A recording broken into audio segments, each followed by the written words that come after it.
Hey guys, Coach Abby here, UFB licensed coach. So in this video, we'll be looking at how to press in a 3-4-2-1 formation plus GK against a 1-4-3-3 formation. So without any delay, let's start. Okay guys, so back three system. So we have like one GK, three with this mid center back, right center back and left center back. Then I have two wing backs, two pivots, and two inside forwards, my number 10s, and this is my number 9. So we're going to be looking at firstly we're going to be looking at the pressing when the opponent is building up, then when they are in the middle third, and then finally when they are in the defensive third. So it's very crucial to know if you have the right type of players. First thing is that, and so that you know when to deploy this system and how to deploy this system. And that's pretty much it. It's a little bit complicated system, but hopefully with this video I would have explained how you would defend. So first thing in this scenario is to identify where you want to force the play. So let's suppose this particular center back is not that good with the ball, so I might want my the inside forward a little bit inside so as to force this pass. And so the idea is to force the mistakes. Okay, so if he passes to him, then that's where my press actually starts. And so when he presses him like this, my wing back could jump in and stay with him, and so he's actually forcing it wide, and that also has like some kind of ripple effect. So the right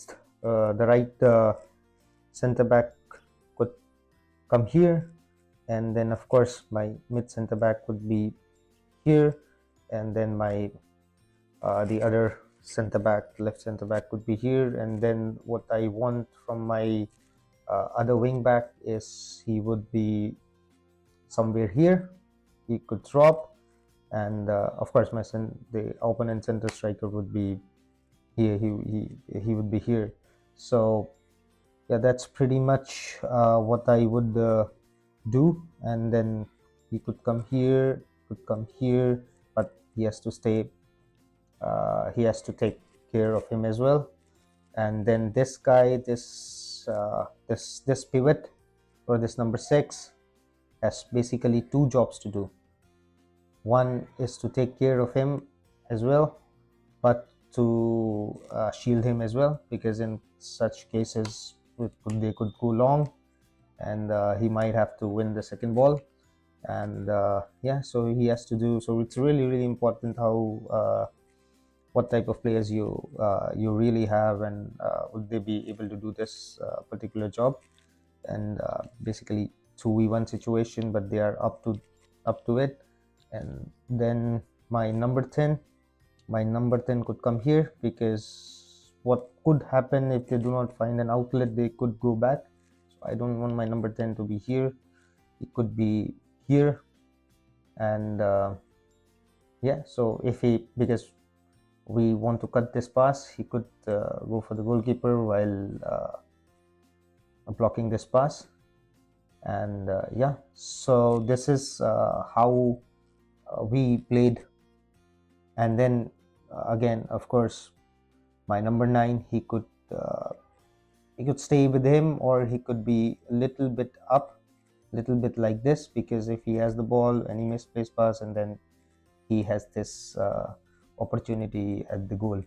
But again, you always have to think about what happens when you win the ball, not only when we win the ball, how we win the ball.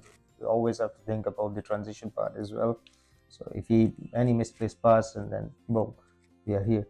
And so that's how I would press, or that's how we pressed when I was with the U17 teams. And this is this particular system that this is how actually we did it. with our under 17 team. So this is how we pressed, and this is pretty much, sometimes we did play the back three system because we had these type of players. And yeah, so now let's suppose if they manage to get the ball into the middle third. So let's suppose here, and then this could be here, and yes, they would be here, my number 10, because of course they have to drop, they have to do the hard work. They cannot be here all the time, because if the ball is here, it makes no sense.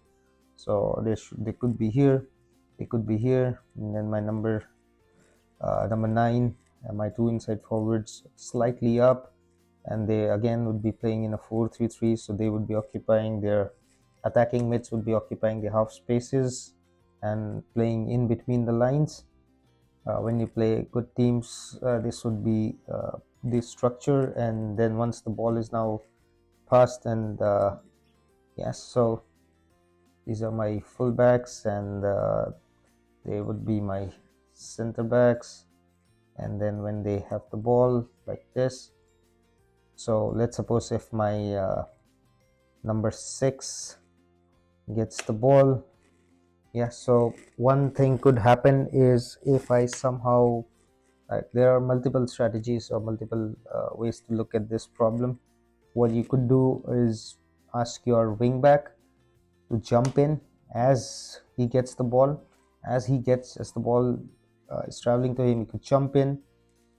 Yeah, so he could jump in to prevent this pass.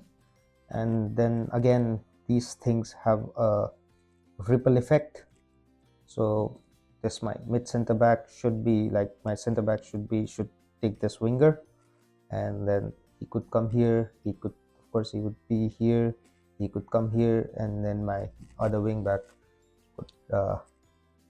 could come back. And so basically what it essentially does is, we are looking at again, we have changed the back 3 system to back 4 system, back 3 to back 4. In the same system, we have now shifted to back 4 in the same game. And it more or less, it looks like 4-2-3-1. If you look at it, looks like 4-2-3-1 formation. So now we have shifted from 3-4-2-1 to 4-2-3-1. So what essentially it does is, because if he presses him, and then if he wins the ball, like, I do not want my this guy, the other inside forward or number 10, to be here.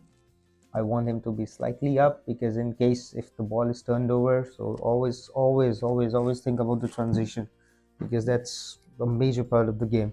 He wins the ball, he can make a run, and then he can make a run, and then we are through, and it's a goal scoring opportunity. So, well, again, one of the most important thing in any back 3 system is the ability of the center back to defend in the wider areas. So if you have like good fullbacks who could do the job, then again, yes, because then you can choose your left and right center backs as fullbacks as well. Many teams, like Conte's team, did it. And so it must be good with defending in the wider areas, dealing with the 1v1 situations. Suppose if they manage to get the ball to your defensive third, because this will of course happen. And so remember, they are Reds, the opponent team are again playing in a 1-4-3-3 formation. So this is how they're going to line up: the two attacking midfielders in between the lines, two wingers, their fullback could invert, so yeah, two center backs. So now my wing backs, these wing backs could drop and create a back 5 line. And then again, you could go for the flat line and create a 5-4-1 situation. And yeah, so but I usually prefer my inside forwards to be a little bit up, because remember, it's his responsibility to deal with be aware of these players again. So it could be like, he sees this pass, but is afraid because uh, he could jump in to intercept the ball, and then if my inside forward is here, and then we are through for the counter attacks. So it could be one of those situations. And yeah, so my wing back could take these men, they're wingers, and so let's suppose if he drops in, this my right center back could come with him, and at the same time he shouldn't stop. So if he gets the ball, he should try to nick it from the front, so he shouldn't stop defending. Yeah, so that's basically how we gonna defend deep in this formation. So make sure you're, again, it's about compactness. Make sure your distances are right between the players and between the lines, and make sure it's nice and compact, because what they could do to beat this is they're gonna fullback could make a underlapping run or an overlapping run. So let's suppose if he gets the ball and their winger could turn in, so fullback could make this overlapping run, so he is defending the winger. And then if he makes the fullback run, so fullback makes this overlapping run, so he tracks his run, and then again he deals with this, and this guy this guy again deals with this ball carrier. So this is how you're gonna defend then the overlapping run. Okay, so yeah, so again it's about creating the compactness, because it's a major important part of the of how you defend. So again, it's about my inside forwards. I usually prefer it here because if you win the ball, then we are through. Because always think about the counter attacking part, always, because it's a big part of the game. Again, so yeah, so this is how Conte did it. This is how we play with this type of system, because we have the right type of players. So it's, again, always think about the players you have. I think tactic only only works if you have the right type of players. So make sure your left and right center backs are good with defending in the wider areas, good with 1v1 situations, and yeah, so that's pretty much it. And I see you guys in the next video.